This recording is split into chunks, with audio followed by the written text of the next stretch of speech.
Y los que nos quedamos, pues bueno, vamos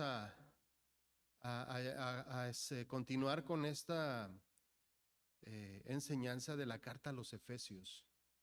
Vamos a continuar. Y le voy a pedir que oremos. ¿Qué le parece? Vamos a inclinar nuestro rostro y vamos a orar. Señor, te damos muchas gracias en el nombre de Jesús porque tú eres bueno para con nosotros. Gracias, Señor. Porque nos bendices, Señor, con bendiciones espirituales a cada uno de nosotros. Y te damos gracias por eso, Señor. Gracias porque nos trajiste hasta este lugar con bien y porque hay disposición en el corazón para aprender, Señor, de nuestra parte. Gracias. Enséñanos, ministranos y exhórtanos, Señor, en esta noche para que podamos cada uno de nosotros aprender el mensaje que tú tienes, Señor, para nosotros. En el nombre de Jesús. Amén. El tema de esta noche es bendiciones espirituales. Bendiciones espirituales. Y vamos a tocar una pequeña porción en Efesios 6 del 1 al 6. Perdón, Efesios, le puse 6. Efesios 1 del 1 al 6. Perdón, es 1 del 1 al 6. Aquí me equivoqué, ya anoté mal. Bueno, hemos estado, bueno, comenzamos la semana, hace 2 semanas creo, con la primer parte o la introducción a la carta. Y decíamos, bueno, que esta carta fue escrita por Pablo desde la prisión. Pablo estaba preso y aún preso estaba predicando el evangelio. Y de ahí desde la prisión escribió esta carta junto con otras cartas más. Esta carta fue escrita aproximadamente en el año 60 después de Cristo. Hay diferentes opiniones, pero bueno, vamos a decir que el año 60 después de Cristo fue escrita esta carta. El tema principal de la carta está hablando acerca de esta esperanza redentora del Señor Jesucristo sobre todas nosotros, tanto sobre los gentiles como los judíos. No todos parejos, entramos todos en un mismo paquete, no hay acepción de personas de parte del Señor hacia con nosotros. También comentábamos que esta carta está dividida en 2 grandes secciones. Una sección que habla acerca de, que abarca, habla acerca de doctrina, habla una buena sección doctrinal que comprende desde el capítulo 1 hasta el capítulo 3. Y una sección práctica también que nos habla desde el capítulo 4 hasta el capítulo 6. Así está dividida esta carta. Tiene estas 2 versiones, una balanza perfecta, tanto doctrinal como de manera práctica. ¿Sí? La manera en que está redactada esta carta nos habla de cómo debe de ser nuestra vida, mis hermanos. Tenemos que entrar en este balance también todos nosotros. No solamente nos tenemos que ir a la pura palabra, la pura palabra, la pura palabra, que muchas veces esto sucede en muchas personas. Muchas veces esto sucede en muchos cristianos. Entonces, nos habla tanto de lo que es de la vida espiritual, pero también nos habla de lo que es la vida práctica. Y le repito, un balance perfecto en nuestras vidas. Un balance armónico en nuestras vidas. No podemos ir predicando el evangelio por todos lados y no hacer absolutamente nada. Tenemos que ser hacedores de la palabra.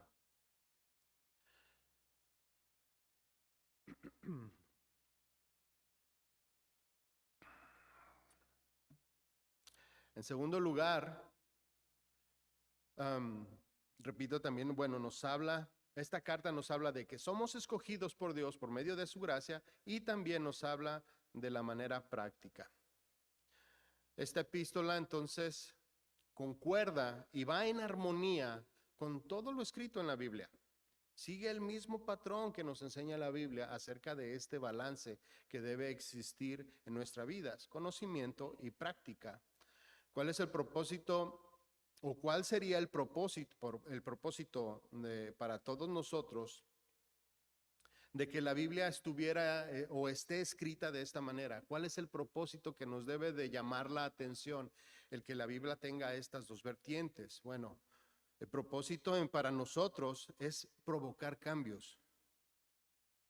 Es provocar cambios, es provocar orden, traer al ser humano a un orden en su vida personal. ¿Sí? No nada más tenemos el lado práctico, sino tenemos el lado espiritual que nos va enseñando y que nos va corrigiendo y que nos va mostrando todas las cosas que debemos de cambiar y todas las cosas que deben de ser diferentes en nuestra vida. Primero, conocemos las verdades bíblicas. Somos expuestos a la palabra por medio de todo lo que habla la palabra, por medio de las canciones, el Señor habla por medio de todas las cosas, de todo lo creado. Nos habla para provocar un cambio para entenderlo, pero también para provocar cambios.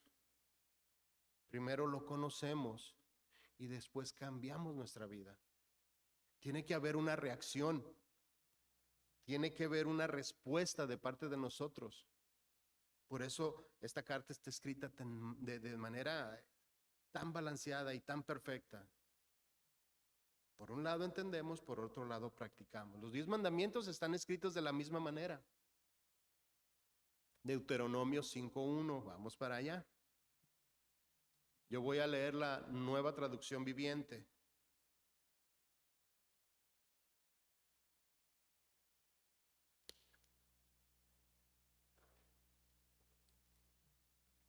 Dice ahí, ¿ya están ahí? Moisés reunió a todo el pueblo de Israel y dijo: escuchad con atención, Israel. Fíjense, escuchar, aprende. Oye los decretos y las ordenanzas que te entrego hoy. Dice, para que los aprendas. ¿Qué es el aprendizaje? Es conocimiento. Para que los aprendas y los obedezcas. También encontramos desde un principio cómo nos está hablando el Señor de este balance perfecto que debe de existir en nuestras vidas. Aprendizaje y obediencia.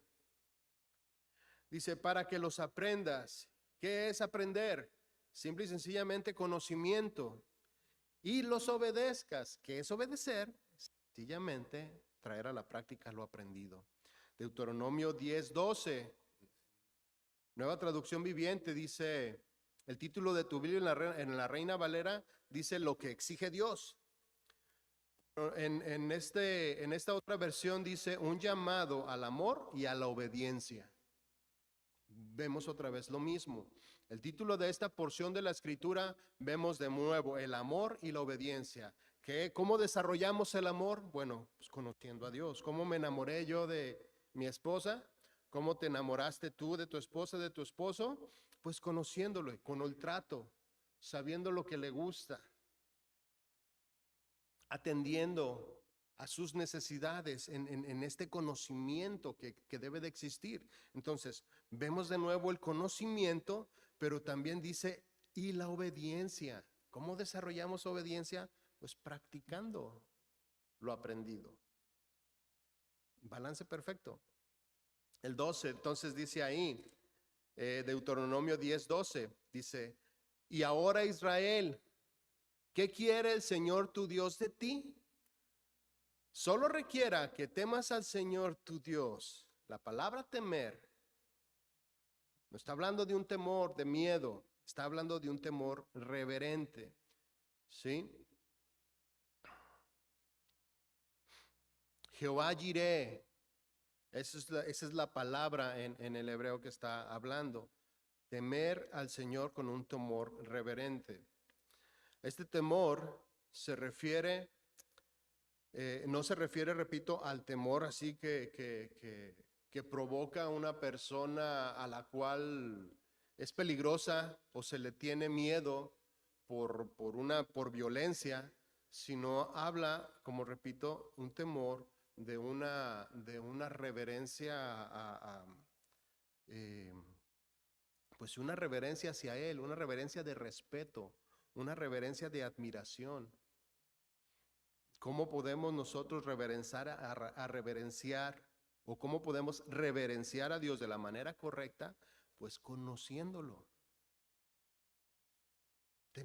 adquiriendo conocimiento de quién es Él, ¿Cuáles son sus principios? ¿Cuáles son sus estatutos? ¿Cuáles son sus ordenanzas?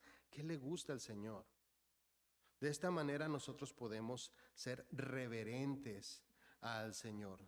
Solo que le temas, solo que seamos reverentes. ¿Cómo? Adquiriendo conocimiento. Solo requiere que le temas al Señor tu Dios, que vivas de la manera que le agrada. O sea, ¿cómo vamos a saber de qué manera le agrada a Dios que vivamos? Bueno, pues practicando lo que conocemos. Sigamos diciendo. Dice, y que le ames, que es el amor, conocimiento, y que le sirvas. Servirle, pues práctica. Con todo tu corazón, con toda tu alma, debes de obedecer siempre los mandatos y los decretos del Señor tu Dios, que te entrego hoy para tu propio bien. Sí, el apóstol Pablo entonces no desarmoniza con esta perfecta armonía en lo que encontramos en la palabra, tanto de aprendizaje como de práctica. De la misma manera, el apóstol Pablo está balanceando esta epístola para nosotros. Otro ejemplo que podemos ver también ya en el Nuevo Testamento, Santiago, otro autor que también maneja la misma armonía y no se contradice para nada en lo que ha enseñado el Señor Jehová desde el principio. Santiago 1:22 en la Nueva Versión Internacional dice: no se contenten solo con el oír. No se contente solo con oír. ¿Qué es oír? Bueno, conocimiento de la palabra. Estar adquiriendo conocimiento. No te contentes solo con adquirir conocimiento, pudiéramos leer. Dice, pues así se engañan a ustedes mismos. Llévala a la práctica, dice aquí en esta versión. Lleva a la práctica. No solamente la oigas, sino que también practícala. Un balance perfecto. Los tres autores que estamos leyendo o que hemos leído están en perfecta armonía con Dios. Tanto Moisés, Pablo y ahorita que acabamos de leer a Santiago, ninguno de los dos se contradice con el Señor. Ninguno de los dos está más cargado a un lado o al otro. Los tres autores hablan de una perfecta armonía entre lo que aprendemos y lo que vivimos. Lo que aprendemos en el estudio diligente de la palabra y lo que practicamos y vivimos obedeciendo lo que ya hemos conocido. Sigue diciendo el 23, el que escucha la palabra pero no la pone en práctica es como aquel que se mira en un espejo y después de mirarse se va y se olvida enseguida de cómo es. ¿Qué es esto de mirarse en un espejo? ¿A qué se está refiriendo Santiago? La persona que se mira al espejo es la persona que solamente escucha. Aquella que solamente está conociendo, leyendo, oyendo, pero que no practica absolutamente nada. Cuando nosotros escuchamos la palabra, al escucharla, nos damos cuenta, porque nos damos cuenta de cómo estamos y de cómo vivimos porque nos confronta con nuestro pecado. Eso es lo que hace la palabra. El conocimiento de la palabra exhibe nuestra humanidad, exhibe quiénes somos y cómo hacemos las cosas. Exhibe nuestra humanidad. El conocimiento de la palabra exhibe nuestro ser interior. Nos podemos dar cuenta de lo que hay dentro de nosotros. Y muchas veces lo que está dentro de nosotros espanta. En muchas ocasiones. A veces no nos damos cuenta qué tan mal estamos hasta que reaccionamos por lo que está dentro de nuestro corazón. El conocimiento prácticamente nos desnuda delante del Señor y no nos esconde nada. Nos miramos a cara descubierta en un espejo sin que haya ninguna barrera en donde nos demos cuenta tú y yo de quiénes somos. En lo natural, cuando nos vemos a un espejo, vemos, vamos a poner así un espejo de esos que te expanden, ¿no? De esos que te ves todo completito. y te acercas así la cara al espejo y ves los ojos, el color de tus ojos, e incluso se alcanzan a ver a veces cuando uno se daña los ojos y tiene cicatrices en la, ¿cómo se llama? En la córnea, no sé cómo se llama, la primer capa del ojo. Se ven incluso las cicatrices y las rayitas cuando estamos tan cerca. Nos damos cuenta bien de nuestras facciones, de nuestro pelo, nuestras cejas. Si está una chueca o más arriba que la otra. Nos damos cuenta de la forma de nuestra nariz, de las imperfecciones de nuestro cutis. Nos damos cuenta de la edad. Todas estas cosas nos damos cuenta porque estamos frente a un espejo. No se pueden esconder. Cuando nosotros nos enfrentamos al espejo de la palabra, exhibe quiénes somos en espíritu y en verdad, en conducta. Si tenemos un carácter dócil o si somos soberbios, si nuestro vocabulario es de bendición o es de maldición, edifica o destruye, exhibe nuestra naturaleza, si es carnal o si es espiritual. Y no lo podemos esconder cuando estamos frente al espejo de la palabra. Por eso es que debe de provocar una reacción en nosotros.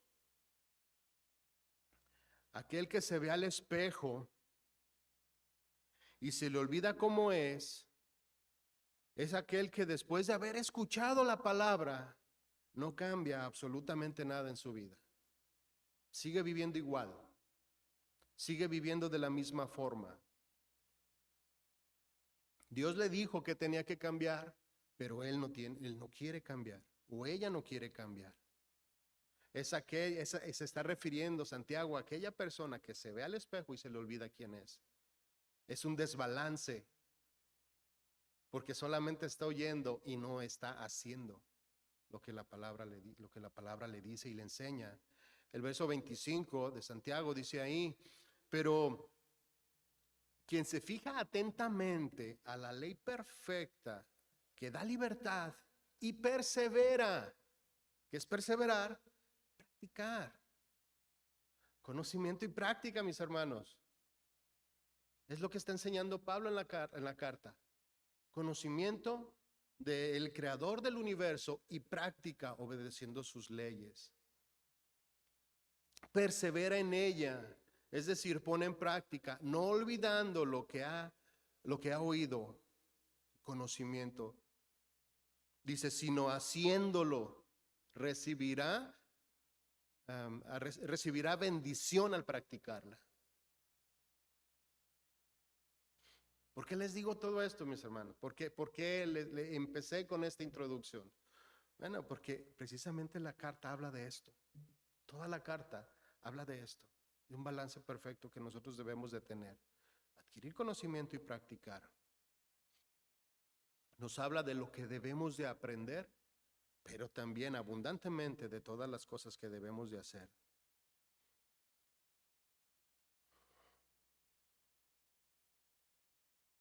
Es bueno que adquiramos conocimiento. Qué bueno que es que aquella persona que está comenzando en los caminos del Señor o que si ya tiene tiempo en los caminos del Señor, busque aprender más y más.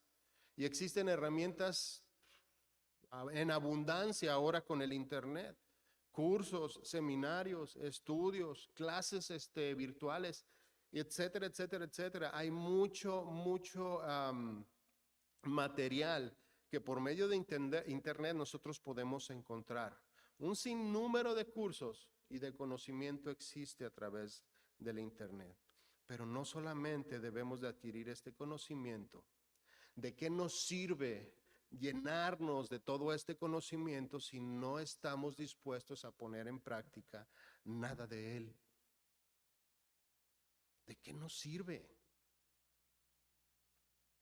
Ese ha sido nuestro problema todos los años de cristianos. Y seguirán siendo problemas de muchas personas que se dicen cristianos. Conocer y conocer lo que Dios quiere que hagamos, pero no hacer absolutamente nada. Ese es un problema que nosotros los cristianos tenemos. Sabemos lo que tenemos que hacer, pero no lo queremos hacer. Es un conflicto. Los primeros cristianos los confesaban sus pecados y los hablaban públicamente, confesando sus pecados, los propios. Ahora los cristianos actuales confiesan los pecados públicamente, pero de las otras personas. Y los propios los esconden. ¿Por qué? Porque no se está dispuesto a cambiar. No se está dispuesto a ir más allá. No se está dispuesto a conocer y a practicar lo que conocemos. Entonces, en este curso tengamos en cuenta esto, tengámoslo siempre en la mente, en este y en todos, tanto domingos, los jueves que vamos a tener estas clases virtuales, como también los martes que estemos adquiriendo conocimiento, o en el trabajo que estés escuchando una predicación, o en tu casa que también estés escuchando la alabanza, que es palabra de Dios. Ten en cuenta esto, que tenemos que ser balanceados, tenemos que conocer y tenemos que practicar cada una de las cosas que nosotros vayamos conociendo. ¿Por qué? Simple y sencillamente porque tenemos que corregir. Porque tenemos que hacer cambios drásticos, cambios fundamentales en nuestra vida, cambios profundos en nuestra vida, para que ocurran cosas diferentes. No podemos esperar una vida diferente si no hacemos ningún cambio. Si siempre hemos cosechado manzanas, mis hermanos, pues ya no plantes árboles de manzanas. Si ahora quieres peras, pues échale semillita de pera, de naranja, de fresa. Si quieres recibir algo diferente de lo que has recibido hasta el día de hoy, pues siembra diferente. Y el día de mañana las bendiciones te alcanzarán. Así de sencillo. ¿Por qué no recibimos lo que queremos? Porque no lo sembramos, porque no lo practicamos, porque aunque lo conozcamos, decidimos de manera voluntaria hacer otra cosa. Ok, Efesios 1:1. Vamos para allá.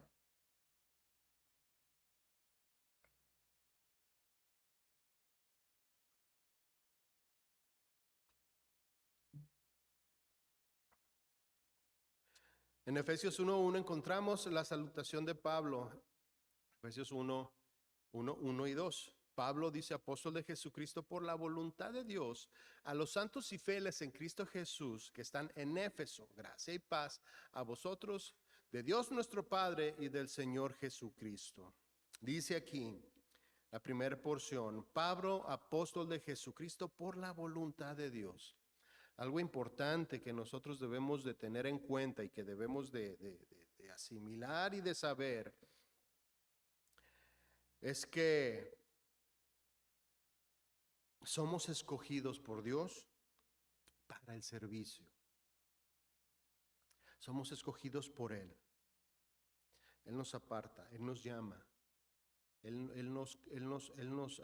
abre la puerta para que nosotros procedamos. Necesitamos entender eso. Ahora que muchos de ustedes se van a escribir a este curso de servidores, ten en cuenta, o debemos de tener en cuenta, que somos llamados por Dios para servir. Nadie puede escoger por sí mismo servir a Dios. Nadie se pone a sí mismo a servir a Dios. Puede ser que nazca en nosotros el deseo, pero ninguno de nosotros por voluntad propia va a decir: yo voy a servir porque yo quiero servir. El Señor lo escoge, el Señor lo llama, el Señor lo capacita. Cuando alguna persona se pone a servir sin antes haber orado, sin antes haber pedido al Señor guía, sin antes haber sido capacitado por el Señor, sin antes estar listo, va a ser un problema en el ministerio, va a ser una carga, una losa pesada para aquella persona que no ha sido llamada por Dios. Esta persona, decía yo acerca del servicio, cuando hablaba acerca del servicio, decía yo que en vez una persona que se pone solamente a servir porque quiere servir, en vez de ser una solución, va a ser un problema. ¿Por qué? Porque no está listo. Porque no está listo. Pablo lo estaba. Pablo dice: yo soy soy apóstol por la voluntad de Dios, puesto por Dios. El trabajo en el ministerio es demandante y muchos de ustedes lo saben. Es demandante, es un trabajo de compromiso. Nos requiere compromiso, nos requiere honestidad, nos requiere lealtad, nos requiere obediencia, nos requiere también liderazgo, nos requiere santidad, nos requiere fortaleza espiritual. ¿Por qué? Porque hay desgaste espiritual. También hay desgaste físico, también hay desgaste económico cuando se sirve. ¿Por qué tiene que ser puesto por Dios el servidor? Porque no va a poder soportar todas estas cosas si no es escogido por Dios. No va a poder aguantar. Va a tronar en las primeras semanas. No va a poder con la carga. Si la persona no está lista para dar todo esto, a la hora que le llames la atención se va a enojar. A la hora que le demandes un compromiso, se tienes que venir el martes. ¿El martes?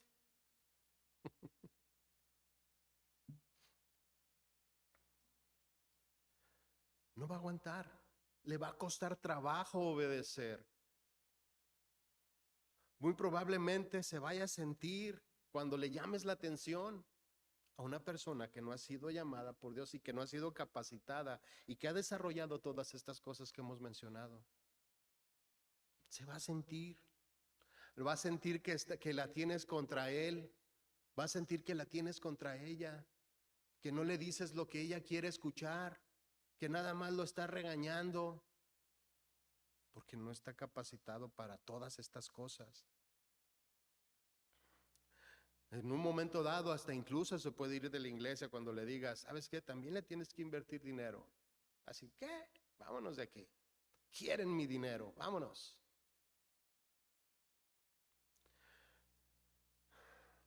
Pablo, un obrero aprobado, había sido calificado en todas estas cosas.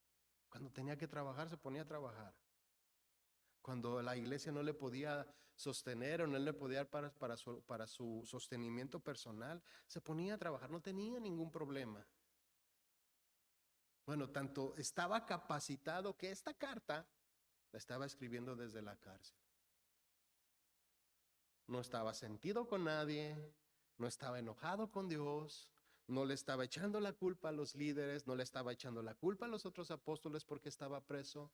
No, simple y sencillamente estaba cumpliendo su llamado aún desde la cárcel. Aún desde la cárcel.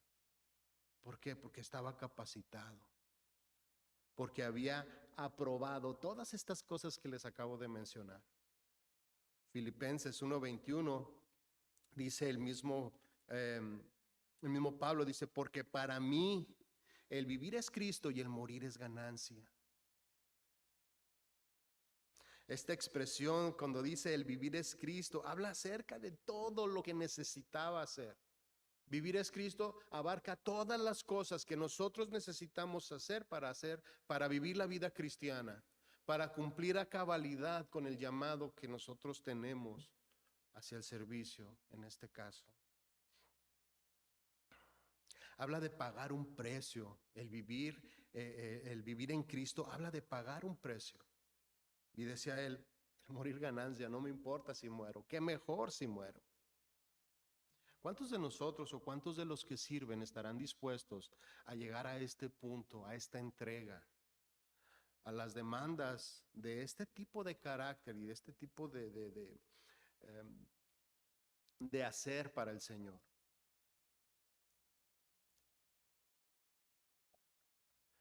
Si nosotros queremos servirle a Dios, si usted quiere servirle al Señor, mi hermano, en la iglesia, en esta iglesia, tiene que estar consciente de que no será fácil. Va a ser un trabajo duro, va a ser un trabajo demandante, va a ser un trabajo en donde nos vamos a tener que esforzar. Y es un trabajo en donde tenemos que hacer cambios. Muchas veces entramos al ministerio y no estamos listos. Ahora que hicimos el llamado para el servicio, muchas personas dicen, es que no estoy listo. Es que todavía me falta. Bueno, con 20 años en el ministerio, con 20 años en la iglesia, 30 años en la iglesia, dice, todavía me falta un poco. Dije, bueno, es que nunca vas a llegar si te esperas a que llegue. Digo, necesitas estar expuesto a la palabra, necesitas tener una acción, no nada más estar sentado oyendo todo el tiempo, escuchando. ¿Qué hay de la práctica? ¿Qué hay del esfuerzo que nosotros tenemos que hacer para que las cosas en nuestra vida sean diferentes? Cambios de vida importantes. Así empieza saludando Pablo. Dice en el versículo Dios, gracia y paz de nuestro Señor Jesucristo. Gracia de parte del Padre por esa gracia inagotable que tenemos de parte de Él y la paz del Señor Jesucristo que nos reconcilió por medio del sacrificio de la cruz del Calvario. Así saludaba Pablo, así saludaba en sus cartas, cerrando todo este plan y todas estas cosas en su saludo. En los versos del 3 al 14 que vamos a estar desarrollando, es una oración que Pablo hizo. Una oración en donde podemos ver impresa la obra redentora de parte del Señor, de parte de Dios hacia nosotros, hacia los creyentes. En este caso estaba enfocada a todo el pueblo, a todos los creyentes que estaban en Éfeso. Una ciudad difícil, una ciudad donde adoraban a la gran diosa Diana, pero que dentro de toda esa idolatría y de todo ese paganismo había algunas personas que seguían la fe, que habían abrazado la fe. Resalta en esta oración lo afortunado que somos tú y yo al recibir esta gracia, esta bendición tan grande y tan inagotable de parte de Dios para todos nosotros. Una oración en donde también vemos de cierta manera el trabajo que hace el Padre, el Hijo y el Espíritu Santo, lo cual iremos también desglosando en las diferentes o en las próximas clases que vayamos a tener. Desde el verso 1 vemos plasmada la Trinidad, en el puro verso 3, perdón, en un solo verso podemos ver plasmada la Trinidad del Señor. Dice bendiciones espirituales, Efesios 1:3. Efesios 1:3 dice el título, bendiciones espirituales. Así se llama toda esta sección desde el versículo 3 hasta el 14. Dice el 3, bendito sea el Dios y Padre de nuestro Señor Jesucristo, que nos bendijo con toda bendición espiritual en los lugares celestes en Cristo Jesús.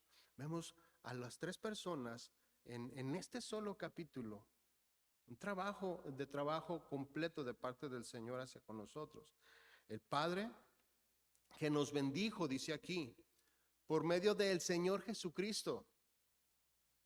Y nos bendice a través de la revelación espiritual por medio de su Espíritu Santo. Y esto se encierra en este solo versículo. Hace algún tiempo alguien preguntaba si el Espíritu Santo como era el que nos revelaba todas las cosas, decía él, entonces ¿le tenemos que orar al Espíritu Santo? No sé, ¿usted qué piensa? ¿Tenemos que orarle al Espíritu Santo porque Él es el que nos revela todas las cosas? Bueno, en este versículo podemos ver el orden adecuado, el orden que ya una vez teniendo entendimiento podemos utilizar, que es Dios, Jesucristo y el Espíritu Santo, un orden establecido por Él. Antes, en el Antiguo Testamento, Dios hablaba por medio de los profetas, el pueblo obedecía. Si algo necesitaba el pueblo, no podía consultar a Dios, tenía que ir con el profeta. ¿Sí? Después, cuando el Señor Jesucristo muere en la cruz del Calvario, el velo se rasga de arriba abajo. Tenemos un libre acceso, las cosas cambiaron, ahora son diferentes. Ahora tenemos el acceso por medio del Señor Jesucristo a ese diálogo y a esa comunión que ahora tú y yo gozamos y que ahora tú y yo tenemos. Dios abrió la cortina que nos separaba. El Señor Jesucristo es el puente y esto lo conocemos. Muchas personas no lo conocen, pero la mayoría lo conoce. El puente con el cual nos podemos comunicar con el Espíritu Santo y el Padre nos habla, perdón, la cual nos podemos comunicar con el Padre y el Espíritu Santo que nos habla y nos revela todas las cosas. Aquí vemos el orden de cómo tenemos nosotros que orar, cómo tenemos que dirigirnos al Señor. Ok, esto es lo que le decía a esta persona. Ahora, ¿es pecado? No, no es pecado. Pero bueno, hay un orden. Yo en una ocasión, ahorita me recuerdo, le escribía o le hablaba, cuando mandaba textos en inglés, le hablo al teléfono, porque pues para escribir no, pues, no soy tan bueno. Entonces, le hablaba al teléfono, pero me surgió la pregunta y le pregunté a la persona a la cual le mandaba los mensajes. Le dije, oye, ¿me entiendes lo que te escribo? Me dice, sí, nomás lo tengo que acomodar, dice, pero ya después que acomodo todo lo que viene en el texto, le entiendo a lo que me estás diciendo. Bueno, quizás es un ejemplo muy burdo, pero el Señor sabe lo que le queremos decir. Aún a pesar de que no pronunciemos ni una sola palabra, si el Señor nos conoce y el Señor sabe lo que necesitamos desde antes, que nosotros lo podamos pronunciar. Entonces, vamos a leer de nuevo. Bendito sea el Dios y Padre de nuestro Señor Jesucristo. En esta primer frase podemos ver incluso el plan diseñado de parte de Dios el plan de salvación diseñado por Dios desde la fundación del mundo. El Padre y el Hijo trabajando en una perfecta comunión para que tú y yo podamos tener bendición espiritual, para todos los creyentes podamos ir a Él. Dios el Padre preparando el sacrificio perfecto para redimirnos de la esclavitud del pecado y el Hijo cumpliendo a cabalidad esta redención perfecta por medio del sacrificio del Señor Jesús. Y de esta manera bendecirnos de manera espiritual a cada uno de nosotros. Dice la última parte de este versículo 1, que nos bendijo con toda bendición espiritual en los lugares celestes. Llama mi atención que esta bendición espiritual no se está refiriendo a las bendiciones económicas. ¿Sí se da cuenta? No está tocando para nada, ni siquiera se asoma a las bendiciones económicas. Habla de bendiciones espirituales. Otra porción de la Escritura nos dice que nos ocupemos de las cosas espirituales y Él se encargará de las cosas materiales. Bendiciones espirituales. Muchas personas se acercan a Dios para pedir la bendición económica, porque la bendición espiritual no es tan popular, no es tan atractiva. Muchas personas le oran a Dios para que les quite los problemas económicos, pero no para que le quite los pecados, no para que los perdone, no para que les hable, para que les abra el entendimiento, para que haya bendiciones espirituales. No, casi todos persiguen las bendiciones económicas y aquí no las menciona para nada. Las bendiciones espirituales, repito, no son tan populares como las económicas. Si nosotros quisiéramos llenar una iglesia, vamos a hablar entonces de economía. Vamos a hablar entonces de que Dios nos quiere bendecir, de que Dios nos quiere prosperar, de que si le das tú a Dios, como aquella canción, tú le das un dólar y Él te regresa dos. Una canción muy famosa que se hizo por ahí. Vamos a enseñar entonces de esta manera. Y si queremos llenar nuestras iglesias, entre más des, Dios más te va a regresar.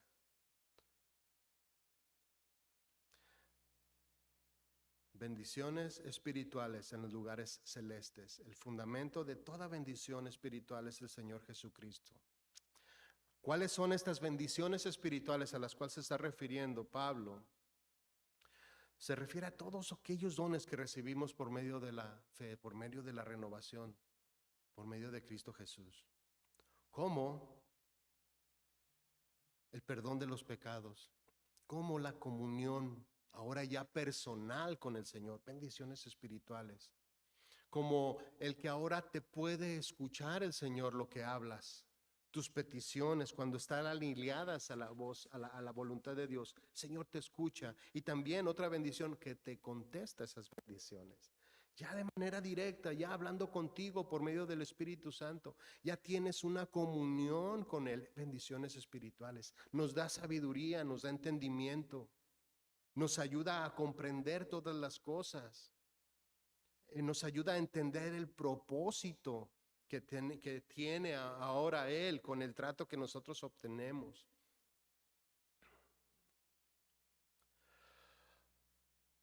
A estas bendiciones son a las cuales se está refiriendo. Nos da sabiduría, todas estas cosas y más que quizás podamos nosotros mencionar, tienen este valor de una bendición espiritual, y son mucho más valiosas que cualquier bendición económica que nosotros podamos adquirir. Y todo esto viene a través del Señor Jesús. Verso 4. Dice, según nos escogió en Él antes de la fundación del mundo, para que fuésemos santos y sin mancha delante de Él, en amor, habiéndonos predestinado para ser adoptados hijos suyos por medio de Jesucristo, según el puro afecto de su voluntad, para alabanza de la gloria, para alabanza de su gloria, con la cual nos hizo aceptos en el amado. Estos versículos, mis hermanos, abren un debate interminable, un debate que lleva muchos años y que no se va a acabar, que no lo vamos a resolver y que seguirá por generaciones y generaciones. Este debate al debate al que me refiero, es a la elección divina sin la intervención humana o llamada predestinación, o la libre decisión de escoger a Dios, que es también llamada el libre albedrío. Son dos posiciones doctrinales que se contraponen una de la otra y que lleva siglos y que se pelean y que siguen conflicto día con día, día con día, día con día. Calvinismo o arminianismo. ¿De qué lado nos vamos a ir o de qué lado nosotros nos vamos a poner? Bueno, cada quien con el estudio, con la revelación del Espíritu Santo, con el profundo análisis que podamos hacer, cada uno de nosotros puede sacar su propia conclusión y no imponer algo desde aquí. Lo que sí es que, bueno, voy a hablar de las cosas, de la posición doctrinal que nosotros tenemos, pero cada uno de ustedes puede analizarlo de manera personal, y verlo y analizarlo. Cada una de estas dos posturas, entonces, tienen cosas en las cuales estamos de acuerdo, en unas de ellas, porque tienen un fundamento bíblico. Otras de ellas son muy debatibles, porque tratan de acomodar forzosamente a que los versículos bíblicos se moldeen a los pensamientos que ellos tienen, tanto de una posición como de la otra.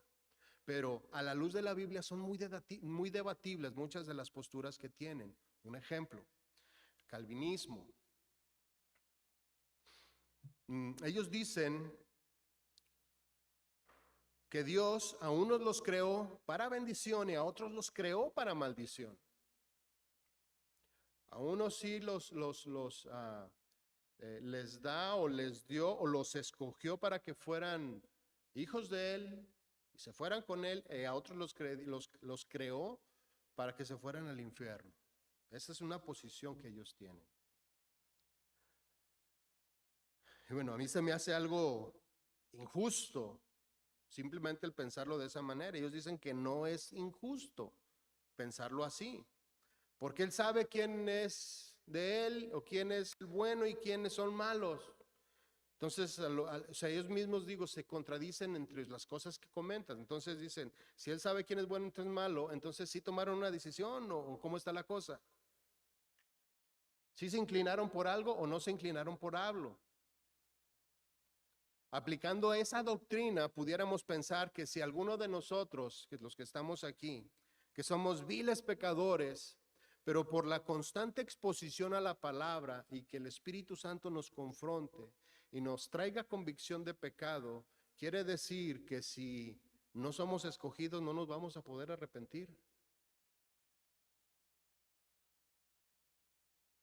¿Cómo está la cosa?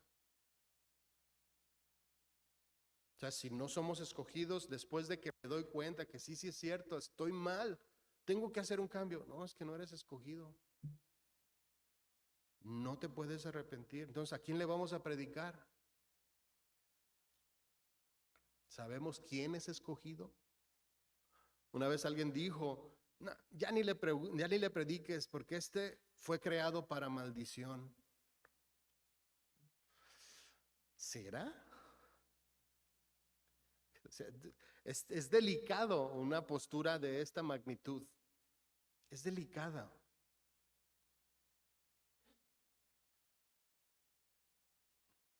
Desde mi punto de vista, y les voy a decir algo muy personal, desde mi punto de vista, de esta postura, para mí, soy yo, a mí se me hace demasiado egocéntrica esta postura. Demasiado egocéntrica. Porque por un lado, se presentan con una falsa humildad, diciendo, no soy nada. No tengo nada bueno.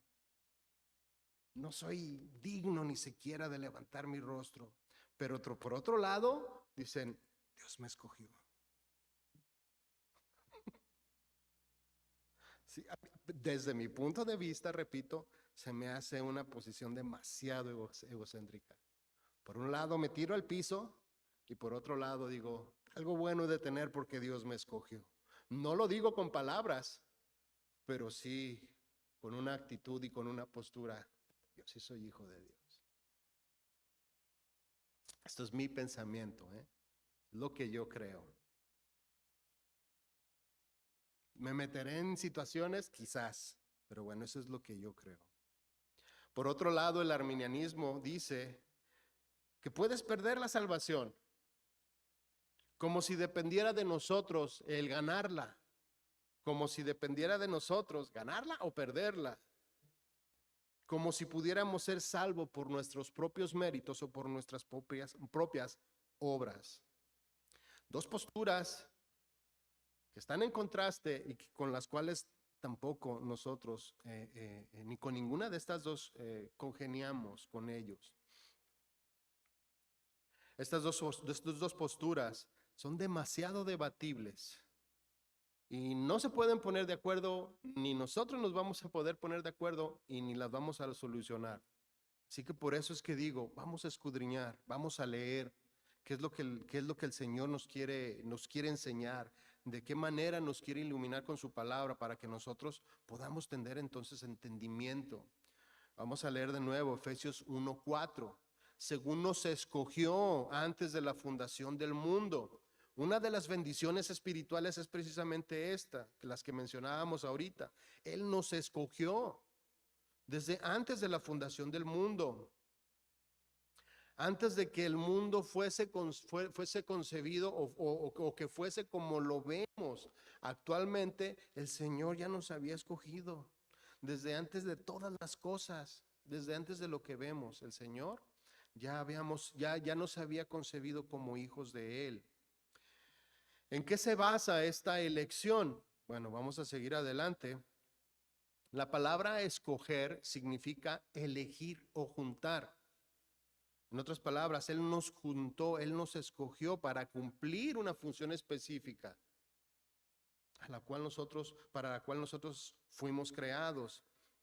Y aquí no está hablando de ninguna selección divina. Simple y sencillamente está hablando de una selección con un conocimiento anticipado que Dios tiene acerca de nosotros, acerca de todas las cosas, escogidos desde antes de la fundación del mundo.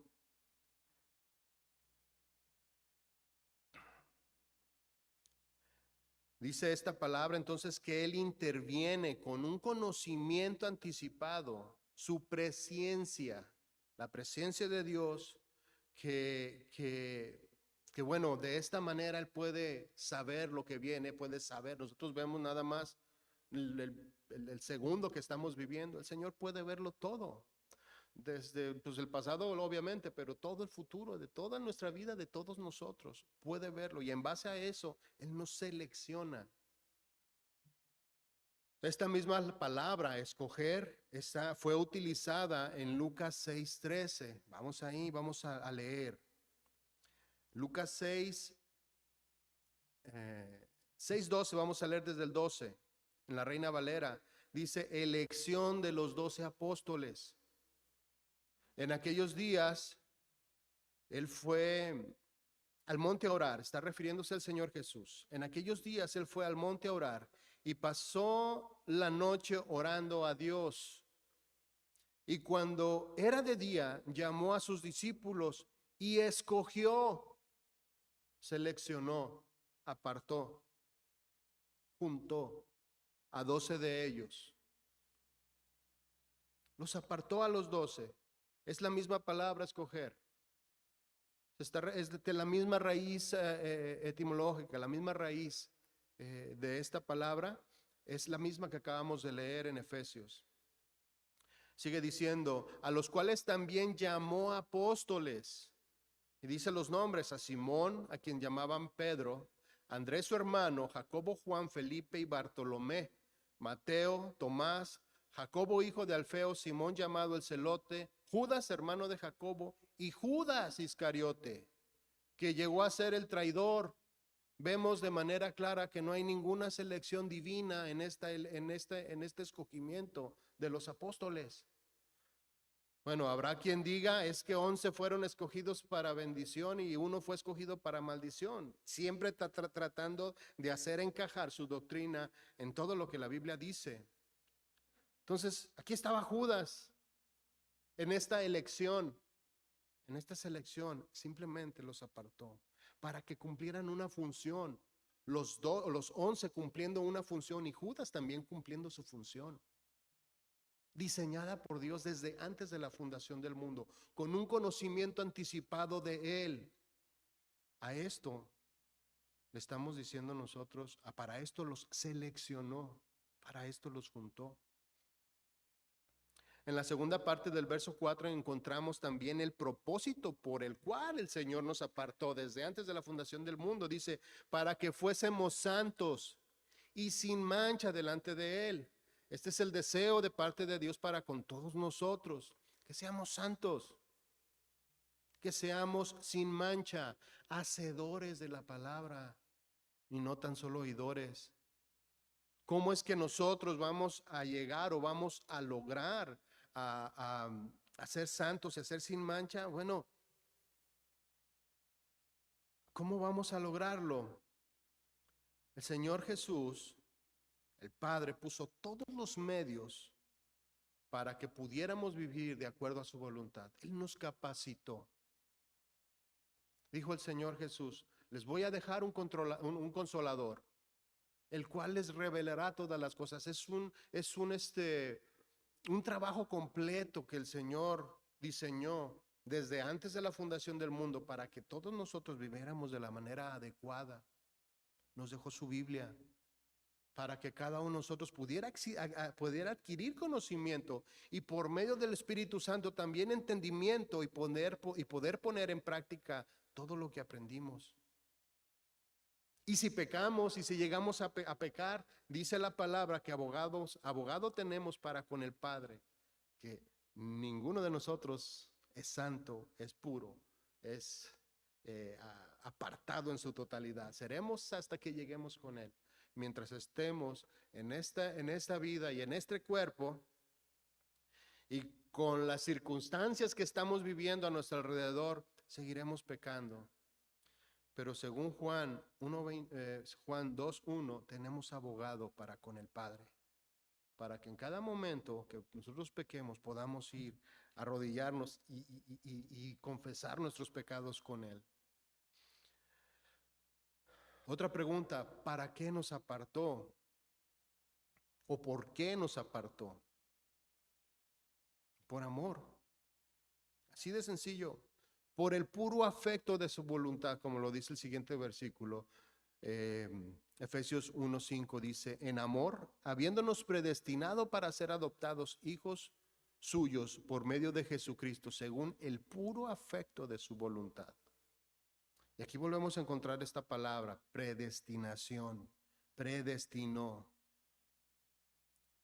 prorizo en el griego, que significa seleccionar de manera anticipada. Y esto lo puede buscar en el diccionario. Así meta la palabra prorizo y la encontrará. ¿Por qué puede Dios seleccionar de manera anticipada o predestinar, seleccionando de manera anticipada? ¿Por qué puede el Señor hacer esto?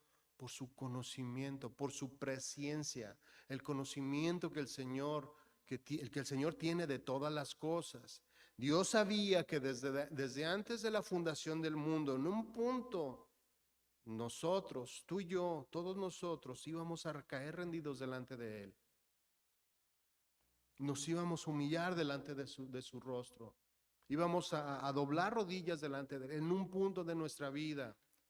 Después de habernos llamado por su gracia, que no lo escogimos nosotros a Él. Después de habernos llamado por su gracia, después de habernos seleccionado por su amor inagotable, después de haber abierto nuestros ojos por la exposición de su palabra, que hemos estado expuestos continuamente a ella, después de que abriera nuestro entendimiento por medio del Espíritu Santo, después de todas estas cosas, después de esta gracia inagotable de parte de Dios y de este favor inmerecido que tenemos todos nosotros de parte de Dios, es que caímos rendidos a sus pies.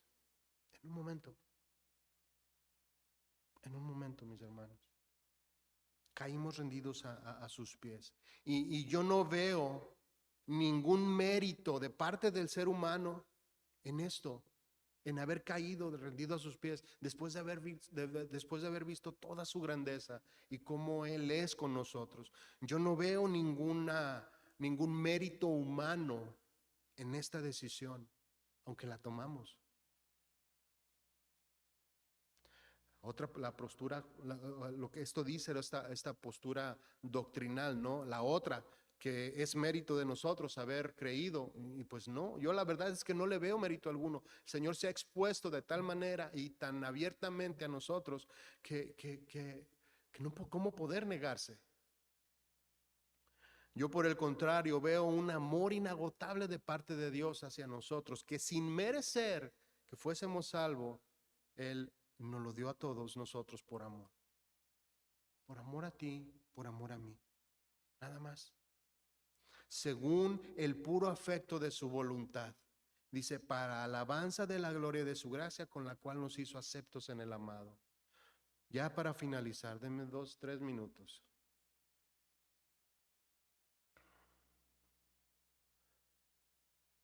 Nadie es creado para maldición, mis hermanos. Sería un Dios injusto si creara a una persona para que fuera maldita toda su vida. Cada uno de nosotros decide qué hacer y cómo hacer. Cada uno de nosotros, después de haber visto las maravillas de Dios, decide qué hacer con su vida. Después de haber visto la obra perfecta del Señor Jesús en la cruz del Calvario, nosotros podemos darnos cuenta en dónde estamos parados. En Juan, ya para finalizar ahí, acompáñeme, Juan 6:60. Dice ahí en la Reina Valera, al oírlas, muchos de sus discípulos dijeron, dura es esta palabra, ¿quién la puede oír? ¿A qué se está refiriendo? ¿A qué palabra se está refiriendo Juan aquí en el autor? ¿A qué se está refiriendo específicamente? A las mismas palabras de vida eterna que hemos escuchado tú y yo. El Señor Jesús venía de haber enseñado, venía de haberles dedicado tiempo, de haberles predicado abiertamente a todos la palabra. Venía de haber alimentado a más de 5,000 personas, porque solamente estaba contando a los varones. a más de 5,000 personas. Venía de hacer muchas señales y de muchos milagros. Había caminado en el mar y no le creyeron. Vieron todas estas cosas y no le creyeron. Lo vieron claramente y no le creyeron. Cuando caminaba por el mar, muchas barcas salieron junto con él. Seguramente muchas barcas lo vieron. Muchas personas lo vieron y no creyeron en él. Juan 6:66, Reina Valera dice: desde entonces, muchos de sus discípulos volvieron atrás y ya no andaban con él. Entonces, hay una decisión.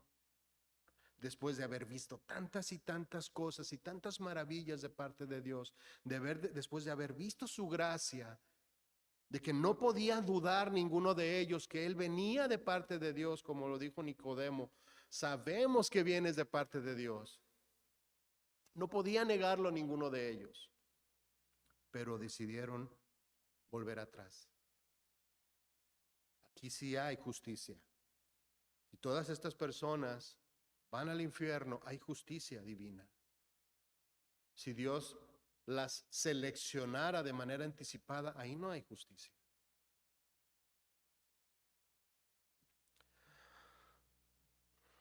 (67) Dijo entonces Jesús a los 12: ¿queréis acaso irnos también vosotros? Le respondió Simón Pedro: Señor, ¿a quién iremos? ¿A quién iremos? Tú tienes palabras de vida eterna. ¿A quién irás? ¿Te vas a ir, mi hermano, cuando se te llame la atención, cuando se te diga algo, si en caso de que sirvas? O si hay una consejería y no te gusta la consejería, ¿te vas a ir porque son duras estas palabras? Si tienes que hacer cambios en tu vida, las cosas que el Señor te muestre que deben de ser cambiadas, ¿qué vas a decir? ¿Dura es esta palabra? ¿Mejor me voy? ¿O vas a decirle como Pedro: ¿a quién iré, Señor? Tienes palabras de vida eterna. Y dice ahí: nosotros hemos creído. ¿De quién es la decisión? Nosotros hemos creído y conocemos que tú eres el Cristo, el Hijo del Dios viviente. Mis hermanos, ya, pero ahora sí, para terminar, solamente quisiera que reflexionáramos. ¿Qué vamos a hacer? ¿Qué vamos a hacer cuando seamos expuestos? Vemos cómo el Señor preparó de antemano todas las cosas para que fuésemos salvos. Cómo nos capacitó y cómo nos dio todas las armas para que nosotros pudiéramos tener la mente de Cristo y entonces poder tomar decisiones adecuadas. Entonces, ¿qué vamos a hacer cuando seamos confrontados? ¿Qué vamos a hacer cuando estemos trazando este estudio? Porque como les dije al principio, vamos a escuchar palabra y vamos a tener que hacer cambios. ¿Qué vamos a hacer? Vamos a decirle como Pedro: ¿a quién iremos, Señor? ¿A quién iré si solamente en ti encontramos paz? Solamente en ti encontramos verdad. Solamente tú tienes palabras de vida eterna. ¿O seremos como aquellos que vieron y no creyeron? Vamos a orar. Te voy a pedir que te pongas de pie, mi hermano. Señor, te damos gracias. Gracias en esta noche porque hablas claro, Señor, a nosotros. No escondes absolutamente nada. Tu justicia es perfecta, Señor. Ayúdanos, Señor, a entender, a comprender. Abre nuestros ojos, abre nuestro entendimiento, para que te podamos ver, Señor, a ti, para que podamos escuchar tu mensaje y lo que tú tienes para nosotros. Señor, necesitamos que abras nuestro entendimiento, que como a Pablo, Señor, le tumbes las escamas, que nos tumbes las escamas de los ojos para poderte ver. Señor, háblanos, que en esta noche, Señor, al empezar este curso, Señor, tú puedas hablarnos, escudriñar nuestro corazón. Queremos cambiar, queremos ser diferentes, queremos tener una vida diferente, Señor. Ayúdanos, llénanos, ministranos, Señor. Te damos gracias, Señor, por tu gracia, por tu favor inmerecido, por esas bendiciones espirituales que no merecemos, Señor, pero que tú las tienes para que podamos vivir con ellas, poder vivir en ellas, Señor, y de esta manera ser bendecidos todos nosotros. Gracias, Señor.